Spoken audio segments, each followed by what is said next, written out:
Paz y bien. Transfiguración de Jesús, transfiguración de los cristianos. Homilía para el segundo domingo del tiempo de Cuaresma con el Evangelio de la Transfiguración del Señor según San Lucas, en el capítulo 29, versículos 28 al 36. Escuchemos primeramente, hermanos, el Evangelio leído directamente del texto de San Lucas.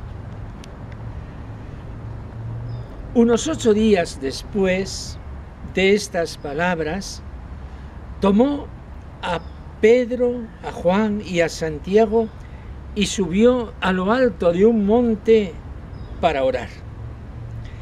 Y mientras oraba, el aspecto de su rostro cambió y sus vestidos brillaban de resplandor. De repente, 2 hombres conversaban con él. Eran Moisés y Elías, que apareciendo con gloria hablaban de su éxodo que iba a consumar en Jerusalén.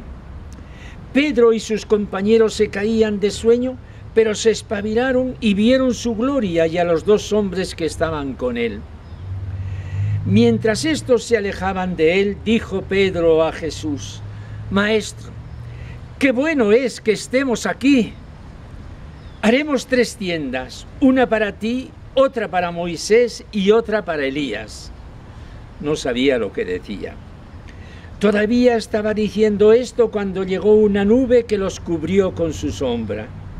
Se llenaron de temor al entrar en la nube. Y una voz desde la nube decía: Este es mi Hijo, el elegido, escuchadlo. Después de oírse la voz, se encontró Jesús solo. Ellos guardaron silencio y por aquellos días no contaron a nadie nada de lo que habían visto. Palabra del Señor.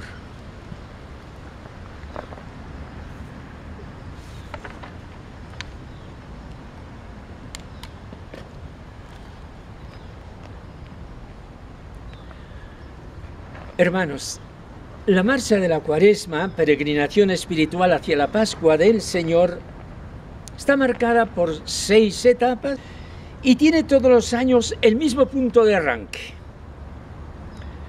para abrir el rumbo. El primer domingo, Jesús en el desierto. Son las tentaciones de Jesús. El segundo, el escenario cambia del todo. Jesús en la transfiguración, en un monte alto y hermoso. Pero entre las 2 escenas hay un punto que las une en lo más profundo, que es la oración. Jesús fue al desierto a orar. Jesús fue al monte a orar. Tengamos bien claro esto, hermanos. Como una verdad del catecismo, Jesús no subió al monte a transfigurarse. No, Jesús fue al monte a orar. La transfiguración fue un evento que Dios estaba haciendo en su Hijo para que experimentase humanamente la belleza de la filiación divina en comunión y en alta intimidad con el Padre y el Espíritu Santo. Jesús fue, pues, al monte a orar. Y lo ha remarcado el evangelista San Lucas.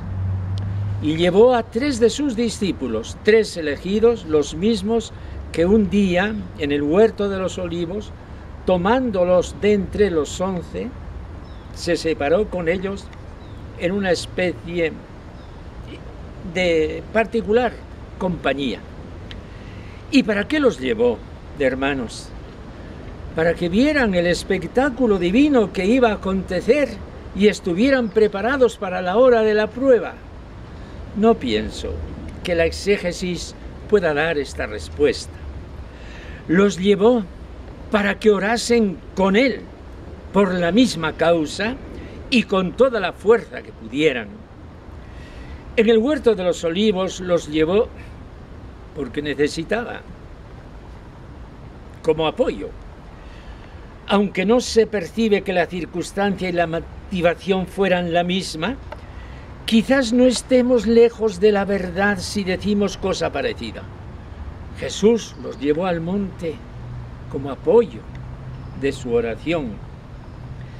Si hoy dijéramos que Jesús necesita de mi oración, parecería que estamos haciendo una teología sentimental. Pero no es ninguna vana emoción el decir que hoy Jesús me está esperando y que hoy Jesús quiere contar conmigo, que Jesús me necesita. Hablar con este lenguaje es entrar muy hondo en lo que es una comprensión del cuerpo místico de Cristo. Tornando al primer pensamiento, digamos que Jesús fue al monte a orar. ¿Acaso fue en un momento álgido de su vida, cuando el entusiasmo popular había amainado y se iba reconcentrando el grupo de los discípulos? En todo caso, Jesús ya había comenzado a hablar claramente de la pasión que le iba a venir. Estamos en un momento que es después del primer anuncio de la pasión. Y cuando he escrito estas cosas y las estoy ahora pronunciando en medio de un paraje hermoso, esta homilía del domingo segundo de Cuaresma es bueno recordar un suceso que es de todos los años. La primera semana de Cuaresma, dentro de la cual estamos todavía, la dedica el Papa a hacer los ejercicios espirituales del año, invitando con él a todos los que trabajan en la curia. Un cardenal Gianfranco Ravasi, les está dirigiendo las pláticas estos días. Para abrir estos días de retiro, les dijo al comienzo que él les iba a hablar durante todos estos días de la oración, el arte de orar, que es el arte de creer, ars orandi, ars credendi, y que se iba a apoyar en los salmos, para ver en ellos el rostro de Dios y el rostro del hombre. ¿Qué es orar? Lo explicó con 4 palabras. Orar es respirar, vivir. Orar es luchar, como Jacob luchó contra Dios. Orar es pensar, reflexionar. Orar es, sobre todo, amar. Hermanos, conclusión de todo esto, que la Cuaresma es por encima de otra cosa, por encima de las penitencias y de las limosnas, que son también obras cuaresmales. La Cuaresma es para orar, para detenerse en la vida y cultivar lo más importante, el trato con Dios, que debe impregnarlo todo. Vivir la Cuaresma es adentrarse en el corazón de Dios. Veamos ahora qué pasó en la oración de Jesús en el Monte Alto. 2 cosas ocurrieron según las cuentas San Lucas y de modo semejante Mateo y Marcos. Uno, que su ser humano real, su cuerpo y su alma, sus vestidos, se llenaron de luz. No era una luz añadida, una luz venida del sol o de un foco. Era una luz que salía de dentro, porque realmente estaba dentro. Su ser apareció en lo que verdaderamente es luz. Dios es luz y en él no hay tiniebla alguna, dice la primera carta del apóstol San Juan. Pues también el ser humano por dentro es luz, es decir, es belleza, armonía, deleite. Dios es luz y el hombre, participando de Dios como imagen y semejanza suya, es luz. Y segunda cosa que apareció, que de pronto se vieron 2 hombres con Jesús, dos hombres luminosos como él, dos hombres en gloria. Eran Moisés y Elías, que era como decir el resumen de toda la historia de Dios en el Antiguo Testamento. Y lo mismo nos preguntamos, ¿dónde estaban estos hombres glorificados? ¿De dónde vinieron? Y la respuesta es la misma. Vinieron de dentro. Vinieron del corazón de Jesús, porque allí estaban. Y nos atrevemos a hacer una correspondiente aplicación. Todo cristiano lleva la obra de Dios, la historia de Dios en su propio corazón. Por eso la Iglesia va desgranando las palabras de Dios a lo largo de su historia en medio de los hombres. Las páginas de la Biblia habitan en mí si yo vivo en comunión con Dios.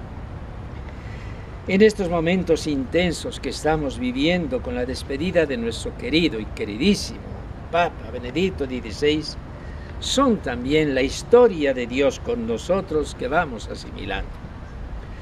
Hay otro detalle clave en este relato de San Lucas.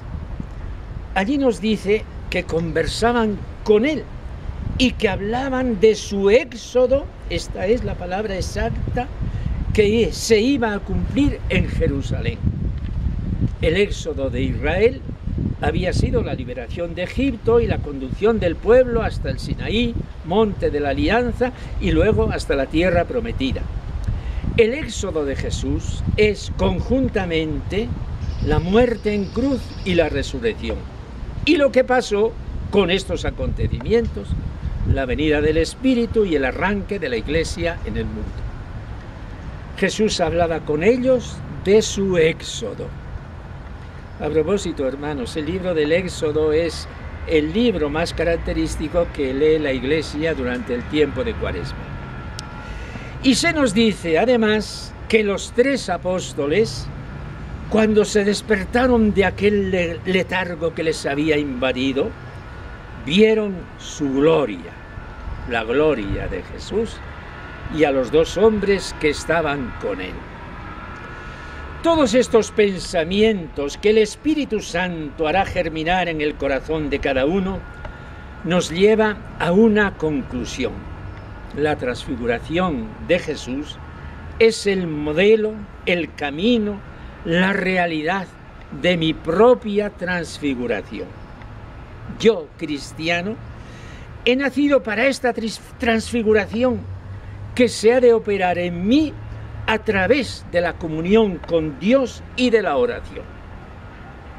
Yo, cristiano, estoy destinado a ver la gloria de Cristo y ser transformado por la fe y ya desde este mundo en esa gloria que contemplo.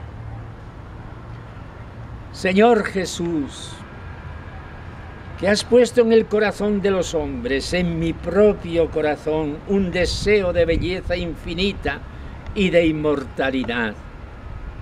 Déjame contemplar tu gloria, transforma mi vida con tu pureza, y en mi vida cambiada y transfigurada, veré la belleza de tu divino rostro. Amén.